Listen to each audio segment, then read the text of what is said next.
ಸ್ನೇಹದ ಕತೆ. 1970-80ರ ದಶಕದಲ್ಲಿ ದಕ್ಷಿಣ ಭಾರತ ಸಿನಿಮಾ ಬೆಳೆಯುತ್ತಿದ್ದ ಸಮಯ.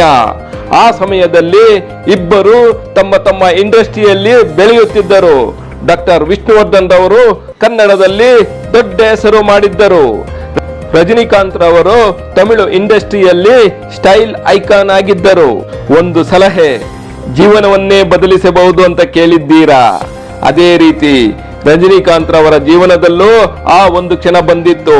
ವಿಷ್ಣುವರ್ಧನ್ ರವರ ಜೊತೆ ಸಹೋದರರ ಸವಾಲ್, ಗಲಾಟೆ, ಸಂಸಾರ ಸಿನಿಮಾಗಳಲ್ಲಿ ನಟಿಸಿದ ನಂತರ ಅವರಿಗೆ ಕನ್ನಡದಲ್ಲೂ ತಮಿಳಿನಲ್ಲೂ ಆಫರ್ಗಳು ಬರುತ್ತಿದ್ದವು.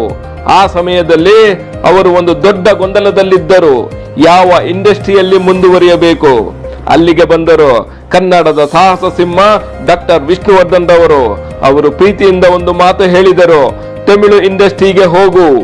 ಆ ಒಂದು ಸಲಹೆ ಸಾಧಾರಣ ಮಾತಲ್ಲ, ಅದು ಒಂದು ದಾರಿ, ಒಂದು ತಿರುವು, ಒಂದು ಭವಿಷ್ಯ. ಆ ಸಲಹೆಯನ್ನು ಕೇಳಿ ರಜನಿಕಾಂತ್ ರವರು ತಮಿಳು ಚಿತ್ರರಂಗಕ್ಕೆ ಹೋದರು. ಮತ್ತೆ ಏನಾಯ್ತು ಗೊತ್ತಾ? ಅವರು ಆಗಿದ್ದು ಕೇವಲ ಹೀರೋ ಅಲ್ಲ, ಸೂಪರ್ ಸ್ಟಾರ್. ಇಂದು ವಿಶ್ವವೇ ಗುರುತಿಸುವ ಹೆಸರು. ಅದಕ್ಕೆ ಕಾರಣವಾದದ್ದು ಒಬ್ಬ ಸ್ನೇಹಿತನ ನಿಜವಾದ ಮಾರ್ಗದರ್ಶನ. ಅದಕ್ಕೆ ರಜನಿಕಾಂತ್ ಅವರು ವಿಷ್ಣುವರ್ಧನ್ ಅವರನ್ನು ಅಣ್ಣ ಅಂತ ಗೌರವದಿಂದ ಕರೆಯುತ್ತಿದ್ರು. ರಜನಿಕಾಂತ್ ಸೂಪರ್ ಸ್ಟಾರ್ ಆಗೋದಕ್ಕೆ ಕಾರಣ ವಿಷ್ಣುವರ್ಧನ್ ಅವರ ಒಂದು ಸಲಹೆ. ತಿಳಿದಿದೆಯಾ? ಇಂದು ಸೂಪರ್ ಸ್ಟಾರ್ ಆಗಿರುವ ರಜನಿಕಾಂತ್ ಅವರ ಸಿನಿ ಜೀವನದಲ್ಲಿ ಕನ್ನಡದ ಪಾತ್ರ ಎಷ್ಟು ದೊಡ್ಡದು ಅಂತ. ಅವರು ಮೊದಲಿಗೆ